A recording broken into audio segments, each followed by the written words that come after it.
Praise the lord. మన ప్రభువైన యేసుక్రీస్తు నామంలో అనుదిన దైవ కృపా కార్యక్రమం ద్వారా ఈ దినం దేవుని మాటలు వింటున్న దేవుని బిడ్డలు ఆత్మీయులైన మీ అందరికీ ప్రత్యేకమైన వందనాలు తెలియపరుస్తూ ఉన్నాం. నిశ్చయంగా ఆయన సన్నిధి మీకు తోడయుండును గాక. ఆమేన్. మనం ఆరాధిస్తున్న దేవుడు పరిశుద్ధుడు. ఆయన మన ఎడల ఎంతో ప్రేమ కలిగిన దేవుడు. ఆయన మనల్ని సృష్టించిన సృష్టికర్త. అందుకే ఆయన మన జీవితాన్ని గూర్చి బాధ్యత వహిస్తూ ఉన్నాడు. పాప సంబంధమైన ఈ లోకంలో మనం జీవించినప్పటికీ ఈ లోక సంబంధమైన మాలిన్యత మనల్ని అంటకుండా కాపాడాలని దేవుడు మనల్ని గూర్చి బాధ్యత కలిగి ఉన్నాడు. యేసయ్య ఈ భూలోకంలో జీవించినంత కాలం పాపుల్లో చేరకుండా ప్రత్యేకంగా జీవించి దేవుని యొక్క ఆజ్ఞలను అనుసరించి నడుచుకున్నాడు. పరిశుద్ధమైన జీవితాన్ని చేశాడు. ఆ రీతిగానే యేసయ్య తండ్రి యొక్క కుడి పార్శ్వాన కూర్చున్న రీతిగా మనము కూడా తండ్రి ఎదుట నిలబడాలని, ఆయన మనల్ని తండ్రి ఎదుట నిలబెట్టాలని ఆలోచన కలిగి ఉన్నాడు. పలుమార్లు ఆయన వాక్యముతో మనతో మాట్లాడుతూ మనల్ని హెచ్చరిస్తూ ఉంటాడు. కొన్నిసార్లు ఆదరణ కలిగిన మాటలతో మనతో మాట్లాడతాడు. కొన్నిసార్లు మనల్ని ధైర్యపరుస్తాడు. కొన్నిసార్లు మనల్ని హెచ్చరిస్తాడు. కొన్నిసార్లు మనలో ఉన్న పాపాలను మనకు చూపించి మనలో పశ్చాత్తాపం కలిగేటట్లుగా మనల్ని గద్దించి దేవుడు మనతో మాట్లాడతాడు. కొన్నిసార్లు ఆయన మాటలు మనకు వింటుంటే కఠినంగా అనిపిస్తాయి. కొన్నిసార్లు ఆయన మాటలు వింటుంటే మనకు కోపం కూడా వస్తుంది. ఆయన హెచ్చరిక కలిగిన మాటలు విని మన జీవితాలను సరిచేసుకుని మన జీవితాన్ని పరిశుద్ధంగా కట్టుకొని పరలోక రాజ్యంలో ప్రవేశించాలని ఆయన మనకు సమయాన్ని ఇస్తాడు. ఆయన మనకు ఆత్మ సంబంధమైన ఐశ్వర్యాన్ని ఇవ్వాలని ఆశపడుతున్నాడు. పరలోక రాజ్యంలో బంగారు వీధుల్లో మనల్ని సంచరింప చేయాలని ఆశపడుతూ ఉన్నాడు.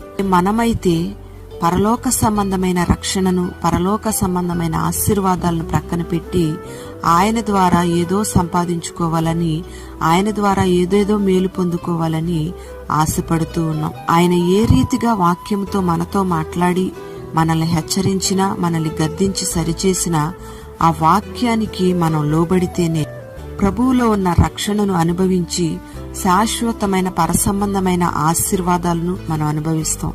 దేవుడు మనతో మాట్లాడుతున్న ఆ మాటలను మనం నిర్లక్ష్యపెట్టి రక్షణ సమయాన్ని మనకు అనుగ్రహించినప్పుడు ఆ సమయాన్ని మనం వ్యర్థపుచ్చుకుంటే శపించబడిన అనుభవాల్లోకి వెళ్లి మరణమవ్వాల్సిన పరిస్థితులు వస్తాయని మనం గుర్తుపెట్టుకోవాలి. యుగయుగాలు నిత్య నరకాగ్నిలో ఉండాల్సిన పరిస్థితులు వస్తాయి.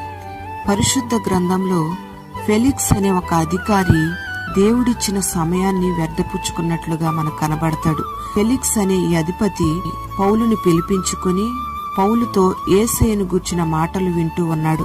అప్పుడు పౌలు నీతిని గూర్చి, ఆశా నిగ్రహాన్ని గూర్చి, రాబోయే తీర్పును గూర్చి ప్రసంగిస్తూ ఉండగా ఫెలిక్స్ ఈ మాటలు వింటూ ఉండగా మిక్కిలి భయపడిపోయాడు.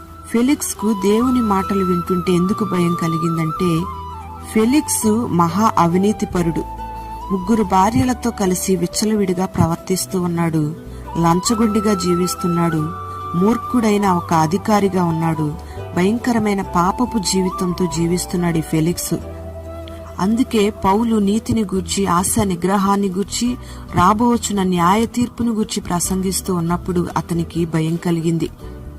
ఈ ఫెలిక్స్ అనే అధికారి వాక్యం వింటూ ఉండగా వాక్యానికి భయపడ్డాడు గాని తన హృదయంలో రక్షణార్థమైన ఆ పశ్చాత్తాపానికి చోటివ్వలేదు. హృదయాన్ని కఠినపరుచుకున్నాడు.